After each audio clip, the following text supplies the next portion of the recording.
अस्सलाम वालेकुम।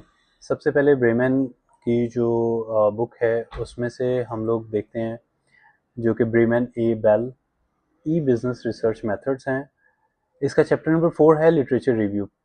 Literature review process क्या है ये एक्सप्लेन करता है। Why reviewing existing research is essential before conducting a study.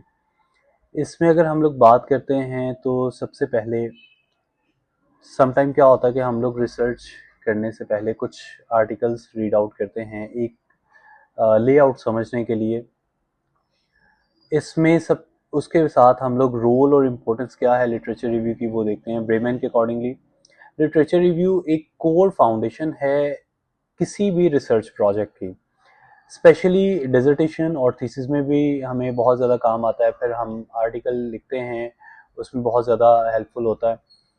ये यूजुअली अगर हम लोग देखते हैं तो अर्ली चैप्टर्स में प्लेस किया गया है और ये हेल्प करता है रिसर्चर को जस्टिफाई करने में रिसर्च क्वेश्चंस के, और बिल्ड करता है एक प्रॉपर थ्रेटिकल फाउंडेशन। फिर इन्फॉर्म करता है रिसर्च डिज़ाइन और मेथडोलॉजी को, गाइड करता है डाटा और कलेक्शन को। It requires critical engagement, not just description of previous studies.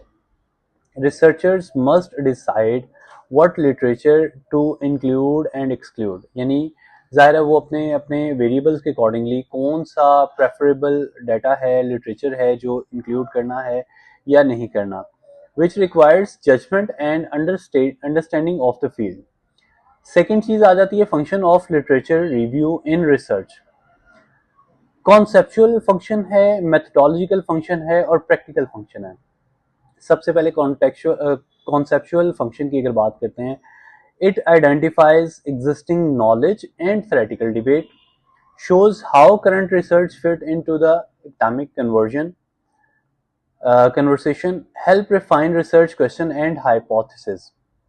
Methodology functions की बात करते हैं तो ये हेल्प करता है सिलेक्ट करने में अप्रोप्रिएट रिसर्च मेथड्स को, शो करता है मेथड्स को, शो व्हाट मेथड्स वर्क और फेल्ड इन प्रीवियस स्टडीज। यानी प्रीवियस स्टडीज में ये मेथड्स जो हैं वो फेल हुए या उनकी बेसिस पे वर्किंग हुई।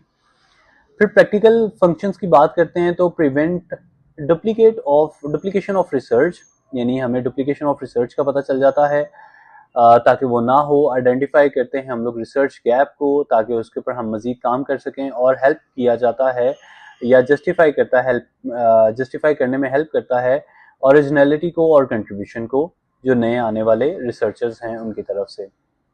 उसके अलावा different ways of study conceptualise literature review.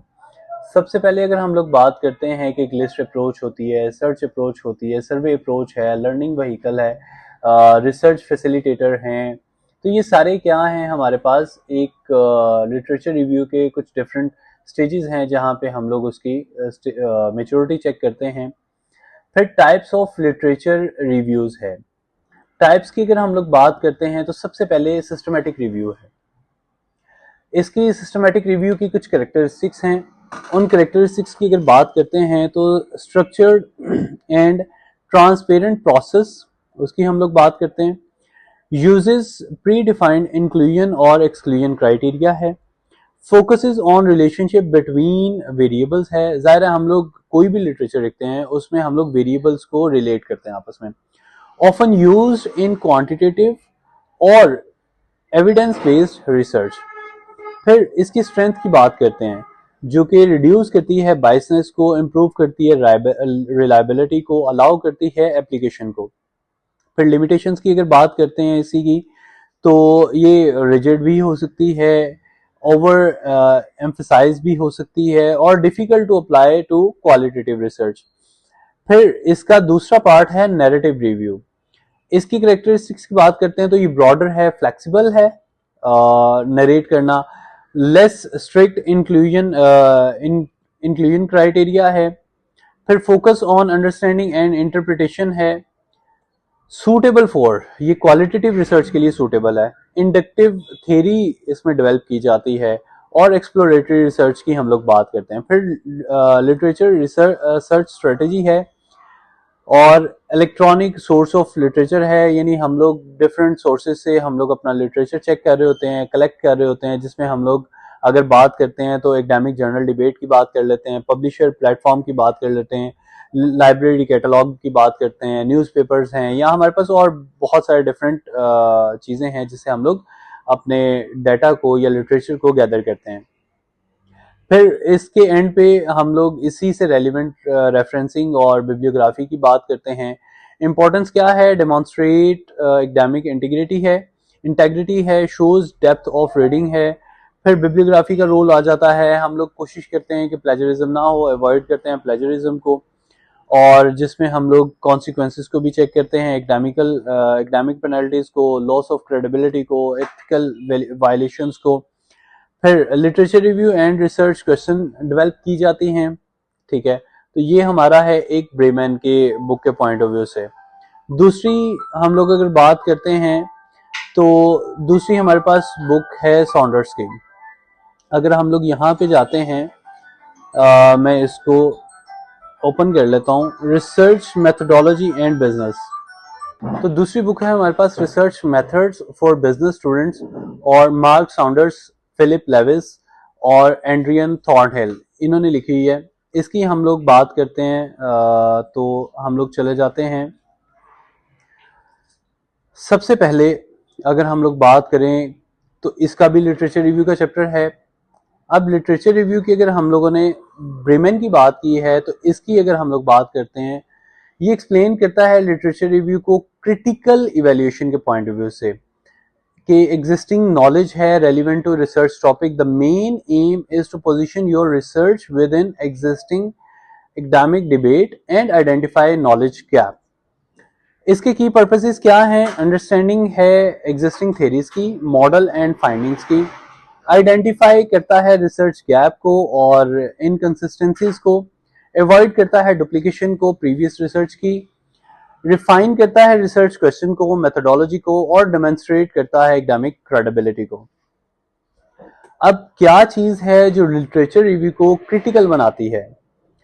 Critical review requires the researcher to compare किया जाता है ऑथर्स के आर्गुमेंट्स को, इवेल्युएट किया जाता है स्ट्रेंथ और वीकनेस को स्टडीज के, फिर क्वेश्चन और assumptions एंड मेथोडोलॉजीज को देखा जाता है, show how the literature informs their own research design. उसके बाद हम लोग सोर्सेज ऑफ लिटरेचर की बात करते हैं। अब सोर्सेज क्या है हमारे पास? इनके अकॉर्डिंगली प्राइमरी, सेकेंडरी दो मेथड बताए गए हैं और टर्शरी यानी 3 मेथड बताए गए हैं। तो प्राइमरी में सबसे पहले हमारे पास ओरिजिनल रिसर्च आर्टिकल्स आ जाते हैं, उनको हम लोग पढ़ते हैं। फिर कॉन्फ्रेंस पेपर्स आ जाते हैं, उनको हम लोग पढ़ते हैं। फिर थीसिस की बात आ जाती है। तो ये प्राइमरी हो गए। सेकेंडरी की अगर बात करते हैं तो हम लोग आर्टिकल्स को रिव्यू करते हैं, फिर बुक्स को समराइज करते हैं रिसर्च के पॉइंट ऑफ व्यू से। टर्शरी की बात करते हैं तो इंसाइक्लोपीडिया हमारे पास बहुत सारा मौजूद है, टेक्स्ट बुक्स मौजूद हैं, फिर उसके बाद डिक्शनरीज मौजूद हैं, जिनकी बेसिस पे हम लोग गैदर करते हैं, एक सोर्स है हमारे पास। प्लानिंग द लिटरेचर सर्च है। तो इसमें अगर हम लोग बात करते हैं तो डिफाइन करते हैं हम लोग कीवर्ड्स को डिफाइन करते हैं, उसके कॉन्सेप्ट्स को डिफाइन करते हैं, हम लोग यूज करते हैं बूलियन ऑपरेटर्स को, यानी एंड और नोट को। फिर सर्च एकेडमिक डिबेट्स को देखते हैं, एकेडमिक डिबेट्स को सर्च करते हैं। फिर ट्रैक साइटेशंस हैं, साइटेशंस को हम लोग लेके चलते हैं, रिकॉर्ड करते हैं सर्च रिजल्ट्स को। फिर उसमें अगर हम लोग देखें तो ये ट्रांसपेरेंट और रेप्लिकेबल एक टर्म आ जाती है। फर्दर क्या है? इवैल्यूएशन करते हैं रिसर्च क्वालिटी, रिसर्च के लिटरेचर क्वालिटी को। तो लिटरेचर क्वालिटी की अगर बात करें तो क्रेडिबिलिटी ऑफ रिसोर्सेज उसको देखा जाता है, मेथोडोलॉजिकल राइगोर उसको देखा जाता है, रेलिवेंस ऑफ रिसर्च क्वेश्चंस को देखा जाता है, टाइमलाइंस को देखा जाता है, ऑब्जेक्टिविटी और बाइसनेस को देखा जाता है। फिर स्ट्रक्चरिंग द लिटरेचर रिव्यू, इसमें हम लोग देखते हैं कि थीमेटिक एक सीन चल रहा है, क्रोनोलॉजिकल मेथड है, मेथोडोलॉजिकल रिव्यू है और थ्योरेटिकल फ्रेमवर्क है। लिंक करते हैं हम लोग लिटरेचर को रिसर्च डिजाइन के साथ। हमारा जो रिसर्च डिजाइन है उसके साथ हम लोग एक इसको अलाइन करने की कोशिश करते हैं रिसर्च ऑब्जेक्टिव्स के थ्रू, हाइपोथेसिस डेवलप करके, कॉन्सेप्चुअल फ्रेमवर्क डेवलप करके और मेथोडोलॉजिकल चॉइसेस के साथ। तो ये एक ओवरऑल हमारा मार्क साउंडर्स का जो बुक है उसके अकॉर्डिंगली ये कंप्लीट होता है। तो हमने देखा ब्रेमैन के बारे में और साउंडर्स के बुक के बारे में कि दोनों का एक अल्टीमेट गोल ये है कि बाइसनेस नहीं होनी चाहिए, आपकी जो चीज़ें हैं उसको प्रॉपर सही होना चाहिए। सॉरी, थोड़ा सा बिजी हो गया था। तो मैं इनको डिफाइन कर रहा था दोनों के कंपैरिजन के पॉइंट ऑफ व्यू से, या दोनों की स्ट्रेंथ और वीकनेस के बारे में। तो हम लोग अगर बात करते हैं तो ब्रेमैन और साउंडर्स, इन दोनों में एक चीज कॉमन है कि वो कहते हैं प्लेजरिज्म ना आए, दोनों सेम पेज पे चलें। इसमें लिटरेचर रिव्यू को प्रॉपर क्रिटिकली रिव्यू किया जाए, थमेटिकली रिव्यू किया जाए, लिटरेचर को प्रॉपर हम लोग लिखें। तो ये एक ओवरऑल हमारा स्नैरियो है लिटरेचर रिव्यू का। So thank you so much. ये हमारी एक असाइनमेंट थी इसके प्रेजेंटेशन के पॉइंट ऑफ व्यू से। तो ये मैं सबमिट करवाऊंगा अब जैसे जैसे हमें बताया गया है उसके accordingly. Thank you so much.